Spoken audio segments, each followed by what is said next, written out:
The World Health Organization believes it's likely that COVID-19 originated in an animal, but they can't say which type.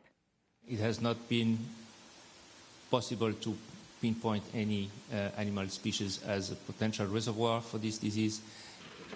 Investigators from the WHO traveled to China to try to pinpoint the source of the coronavirus pandemic. They say it is extremely unlikely to have leaked from a Chinese lab. The visit was politically sensitive for China, which is concerned about allegations it mishandled the outbreak.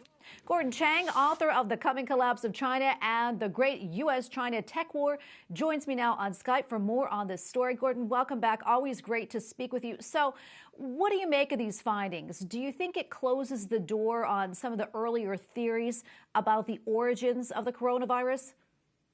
Yeah, I don't think the WHO mission closed the door on anything. They said, of course, that the lab leak theory was extremely unlikely, but I don't know how they know. I mean, the WHO mission spent a grand total of 3.5 hours at the Wuhan Institute of Virology, the facility in question.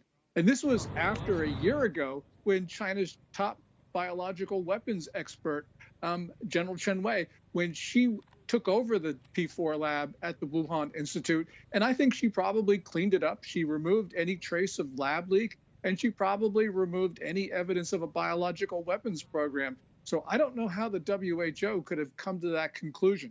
This is still unspecified, so I don't think that they should be eliminating major causes that clearly could be the case.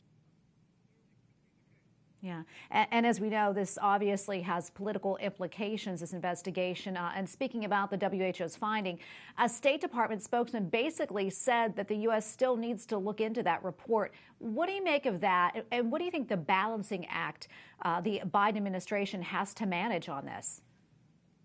Well, for the Biden administration, of course, this will be intensely political as well. But we've got additional considerations in this country because China took steps to deliberately send this disease beyond China's borders.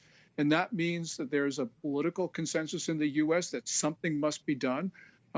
Obviously, Biden doesn't want to anger Beijing, but we need to do that because we've got to establish deterrence. Because this is not the last pathogen that will come from Chinese soil. And we can't allow Chinese leader Xi Jinping to think that he can act so irresponsibly and so murderously again.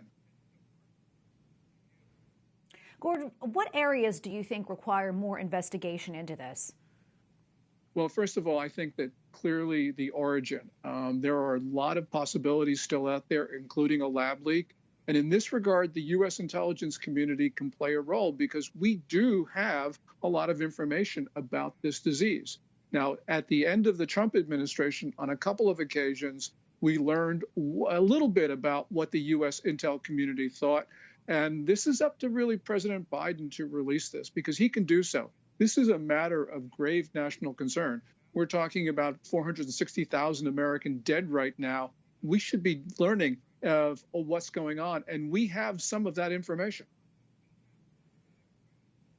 Gordon, what do you think happens next? What would you like to see happen next? Well, what will happen next is the WHO will issue a final report, and I'm sure China will have a hand in drafting that, as it's had a hand in drafting other WHO reports on the coronavirus. But I think that in the United States, there's going to be intensified discussion about this because of what China did and the way that it acted in sending this disease beyond its borders. So I think that this is going to be a matter of controversy for quite some time, as it should. And Gordon, before I let you go, we don't have a lot of time left, but final thoughts on this and other activities coming out of China. Well, China right now is acting in a very dangerous manner. I mean, there's been another incursion into Indian-controlled territory, this time in Sikkim. That is in addition to other incursions into India. And then, of course, Chinese moves against Taiwan, planes moving into its air defense identification zone, China practicing runs against Theodore Roosevelt's strike group in the South China Sea, China moving against Japan, going into its territorial waters. This is a consequential time where we need to deter China because it looks like Beijing wants to provoke something. Yeah, all very concerning. Gordon Chang, thank you so much for your time. We always appreciate your analysis. Thank you, Tracy.